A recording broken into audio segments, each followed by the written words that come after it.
Clive Howell from Nedbank Private Equity. I look after the on-balance sheet Nedbank private equity book. We currently have a book of about 1.3 billion. We've got a very active portfolio now where we're churning it. We need to make realizations to create capacity, and so we're very active in the market at the moment. We have investment sizes that range from 30 to 150 million in terms of the check we want to write. So, with the gearing you can get into a transaction, we must probably be fairly in the mid-market space in terms of where we play. We are proprietary on balance sheet, so we don't have the issues that maybe funds have, and so we can dispense the cash as and when it's required, and obviously make realizations at the appropriate time that suits the portfolio companies.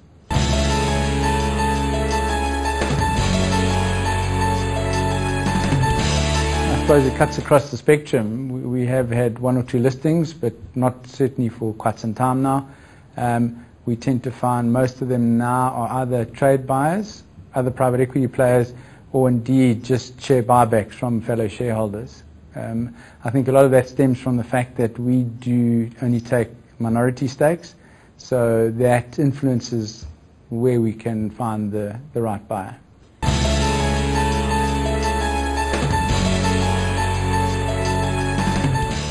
Maybe it's twofold. I think we did have one listing many years ago when I think the market was really in its sort of boom times in the early 90s.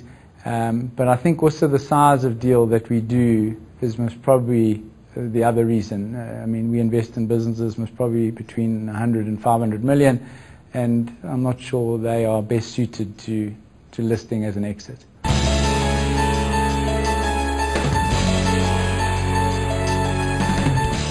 I think it's maybe a mixed response to that question. We certainly are still in some tough times. It's not easy. The underlying portfolio companies, the business is tough. Even those that are doing quite well, it's tough going. So I think you've got to really position the business nicely before you contemplate the exit. I don't think there's too many sort of unsolicited knocks on the doors that we're sort of finding. We have some, but I think that's what's really sort of dictating the market at the moment is it's tough.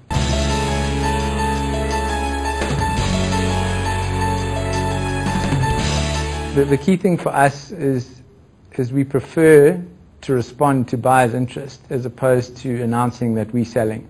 And it's certainly a couple of examples I'll quote of late where we've had unsolicited interest, and that's prompted and triggered the process to say, well, we've got one or two interested parties, maybe we should get a targeted pool of interested buyers together. Obviously it creates some competitive tension, and that's been the successful route that we've done of late. But it's certainly triggered by buying interest. I think you stand a much better chance of getting what you would deem to be an acceptable price if it's done on that basis. If you at the other extreme are saying, well, it's time to sell, and you sort of, even if you have a targeted sort of sale process, I think there's just a slight difference in terms of how that's perceived, and so we do prefer to sort of respond to an unsolicited offer and then maybe see if we can capitalize on that by creating some competitive tension in the process.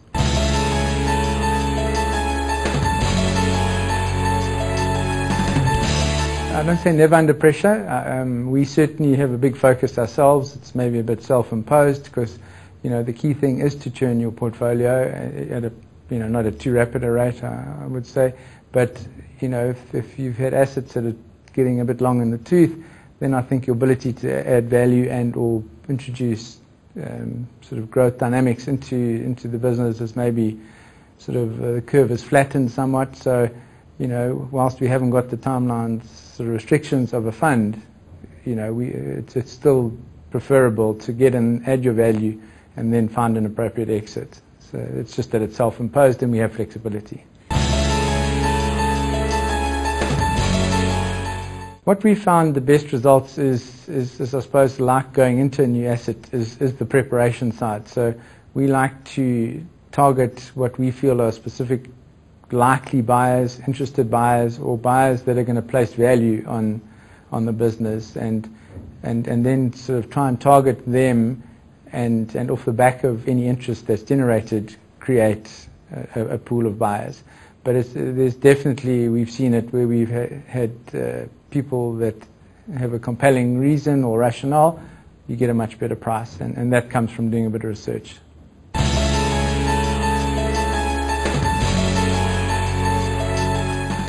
I think there have been, actually, and I think it goes back to an earlier point where I spoke about if there's interested buyers, and sometimes those buyers have come quite early in the process, maybe after a year or two, and often the knee-jerk then is to say, no, we're still in the process of building or adding the value that we'd like to. But I think what we've learned is, even if they do come early, give them some consideration. I'm not saying take them, but seriously consider them, because sometimes because of that unsolicited nature of the buyer, you could get quite a reasonable price. So, maybe it's a possibility to take your money and run then.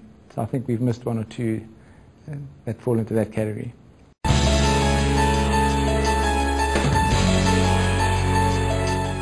I think keeping a tight rein on the process and therefore the timing of it is so important. These things have a habit of drawing or taking maybe longer than you think, and time is the enemy of that process. And we had to go through the unfortunate thing last year of, during the course of an exit, the underlying industry suddenly had a strike, and so whilst your business hasn't really changed, the numbers are impacted, and you have to start explaining that away. And so there are these types of things that suddenly come into play if things drag on, or it starts to take longer than it should.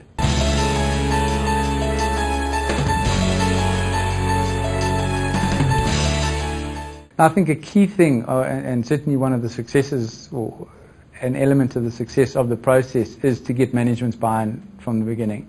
I think anything that seems to be coerced or hostile or whatever really undermines your process. So where we've had the best success is we've got management on side to understand that it's time for us to move on, or they understand why we want, even if maybe they prefer not.